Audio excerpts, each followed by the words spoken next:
This is Lisa from Mobile Tech Review, and a break from iPhone X coverage for the Dell Inspiron 13 7000. Remember the Inspiron line? It has 3000, 5000, 7000 series models. So this is the high end of the Inspiron line, but it's still a lot more affordable than something like, say, the Dell XPS 13 is. This one starts around $870 or so. Intel 8th generation CPUs in here for this late 2017 model. So that means quad core. Still 15-watt Ultrabook CPU, but still a lot faster than anything that came before it. Still has a 360-degree hinge, and making it a versatile product. It supports an active pen. We're going to look at it now. So the Dell Inspiron 13 7000 series particularly, we review it pretty much every year. This is the latest edition, and happily it keeps getting slimmer and lighter. It used to be the kind of chunky alternative to the XPS 13, and now it's 3.2 pounds, which is 1.45 kilograms. It's just 15.5 millimeters thick, so that's just about as thin as the XPS 13, which is a much more expensive product, and typically you pay more for thinness. Still get the metal construction. It's available just in this gray color. It's not bad looking at all. It's utilitarian in some ways. It's certainly not offensive. Still two sturdy hinges here because this is a 360-degree convertible, making it very versatile, shall we say. So you can use it in tent mode, you can use it in tablet mode. It makes particular sense because it has a touch screen and it supports the optional active pen. Now here's the kicker. Dell keeps changing digitizer technologies. Remember when sometimes Inspiron supported pens, sometimes they didn't. It was hard to figure out which was which. They used Synaptics. Then they went with Wacom AES. Now they're using N-Trig, which is a fine technology. It's used by Surface Pro, the HP Spectre X360, but it gets confusing. So the Dell Active Pen that we had from last year is not compatible with this. However, the Surface Pro pen is, and I've used that with it. It works just fine. And then there's Dell's own pen. You can order it online. It's about $35, which makes it cheaper than the other options I'm showing you here. And this is at just about every Best Buy store next to the convertible laptops these days with active digitizers. This is the Wacom Bamboo Ink, which is closer to $100. It's a really nice pen. I happen to like the way it works the best for doing artwork. If you're less picky about that, if you're just using it for taking notes, you can go with the cheaper alternative. The nuances of how silky it might feel matter more for artists usually than for people who are writing. Now say you like this machine, but you didn't want 13 inches. You wanted 15 inches, you even want 17 inches. Dell does all that. So the Inspiron lines are available in a variety of sizes. Most of them are the 2-in-1 convertibles with the 360-degree hinges, but there's a couple that are just traditional laptops. What's special here is the Intel 8th generation CPUs. This is where we double the number of cores to 4. It's still a 15-watt Ultrabook CPU, but as you might expect, adding those cores, even though the base clock speeds are lower, overall it's a significantly faster machine, about 40% faster than the Intel 7th gen model that it replaces.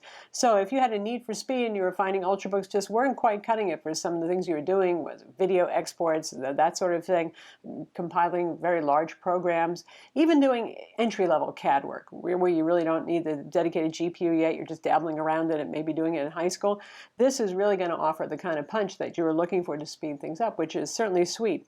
Our base model, which is around $870 or $879 currently on Dell's site, has the Core i5-8250U. It has 8 gigs of DDR4 RAM, and that's 2400 megahertz, and that RAM is soldered on board, and a 256 gig SATA 3 interface M.2 SSD, not the faster PCIe. Dell would like you to buy the XPS 13 that we have right here if you want fancy things like that. Also, while something like the XPS 13 and other of Dell's higher-end machines have Thunderbolt 3, this one just has USB-C 3.1 Gen 1, so no Thunderbolt 3 there. Otherwise, it has a pretty healthy complement of ports on board. You got your 2 USB-A ports, you have HDMI 2.0, a headphone jack, and an SD card slot. So as an all-around machine, it's pretty good. The keyboard on this is fairly low travel, which was true of the last generation model, and it's true of the XPS 13. It's not among my favorites. It's a little jarring on the fingertips. I mean, it has decent damping. It's not noisy. It's a competent keyboard. It's just a little abrupt, harsh, and low travel. The trackpad has a kind of gritty surface to it, I guess I would describe it as, and I like that. I'm not fond of slick trackpads. I feel like I have more finger control, but I think that's really a matter of personal taste. Other than that, it's quite a good trackpad. The keyboard is backlit in white. If you want to get the top of the line model with the Core i7, 16 gigs of RAM, and a 512 gig SSD, that's about $1,250. No matter which configuration you buy, you're getting a full HD 1920 by 1080 glossy IPS display that supports pen and touch. So no upgrading from that, no dedicated graphics. It's just Intel UHD 620 graphics, which is the same as Intel HD 620 graphics from last generation, about 100 megahertz faster on the clock speed. So not too much of a difference on that, unlike the CPU performance where you're seeing a huge increase in performance. The display on ours is made by Sharp. It's an IPS display, and you can see the specs on screen. They're pretty much par for the course for something that's around $1,000 in the world of Ultrabooks, and fairly good other than the really weirdly high white point. But it calibrates down pretty well, and it's pretty darn bright too, and well, no complaints there.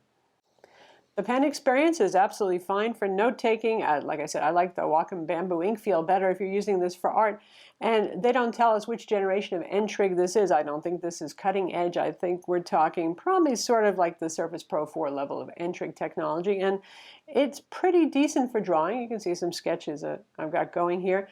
There's diagonal line jitter, though. It's not like the latest Surface Pro where you see reductions in that. You do get the usual palm rejection, which is good. So it's a nice entry-level way of getting into some art, and certainly great for note-taking if you're buying this for school. The only real disappointment here is the battery. It's only 38 watt-hours. These days we're seeing much larger, like 60 watt-hour batteries. So as you might guess, battery life is not fantastic on this. It's a 3-cell battery. You get the compact charger with a barrel pin connector in box. It doesn't come with the USB-C style charger, though it should work just fine with USB-C charging. Anyway, that's not good. Dell claims up to 8 hours and 20 minutes according to the Mobile Mark 2014 battery benchmark, and that's always under ideal conditions at low brightness. Running this at 100 nits of brightness, which is not terribly bright but not unbearably dim. Doing light to moderate work, the usual streaming some Netflix and YouTube, writing reviews in Word, that sort of thing. It's about 5.5 to 6 hours. So a couple of years ago, that would have been fine, normal. Now that seems kind of poor, and the competition beats it out, whether you're talking about the Lenovo Yoga 720 or the HP Spectre X360 13-inch. Granted, the Spectre is a little bit more of an expensive machine also, but the Yoga 720 is a direct competitor, and it has longer battery life, so that's going to hurt. If you need something that's going to go for a long time on a charge away from AC, this is not going to be your Energizer Bunny. To get inside, there's just Phillips head screws around the edges and one right there. It's pretty easy to do. This is a wrap-around cover. It is metal, so it might be a little hard to yank off. What I did is I used a suction cup and actually pulled up on the keyboard deck after undoing the screws, and that made it easier to separate since this kind of wraps around. There's not much of a place to grab it. Anyway, once you get it off, pretty much your standard Ultrabook internals inside. One fan, one heatsink. There's our sadly low capacity 38 watt-hour battery, our M2 SSD. Again, it's a SATA SSD, not the faster PCIe NVMe kind, but at this price, well, that is fair. The Wi-Fi card is hiding under this little piece of plastic right here, and this is an Intel 7265 AC wireless card, which is like a generation old. I'm not really sure why they're going with the old card here. Save some money, I guess. And your speakers are surrounding the battery, and they're pretty big, which explains why they sound pretty loud and pretty full. In fact, Dell brags about the speakers on this, and they should. They really are, for a 13 to 15-inch even size machine, pretty loud and pretty full, and the Waves Max Pro Audio lets you customize the sound. RAM is soldered on board on this, so buy it with the amount of RAM you want because you won't be able to upgrade it after the fact. So that's the Dell Inspiron 13 7000, model 7373. Easy to remember for that one.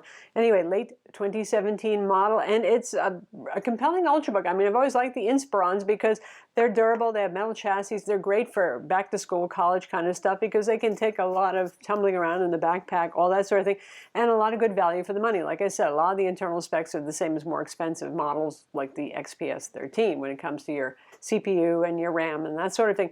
The only thing that holds me back from really loving this is the relatively small battery, which means battery life is just okay. I mean, it used to be 6 hours, 5.5 hours was considered passable for an Ultrabook, but nowadays that's considered kind of weak. Oh well. I do like the active digitizer. The display is certainly very respectable. The keyboard, short travel, but yeah, it's okay. So if you can live with that battery life, otherwise it's a good laptop for the money, a lot of laptop for the money, in fact. I'm Lisa from Mobile Tech Review. Be sure to subscribe to our YouTube channel for more cool tech videos, and thumbs up if you like this vid.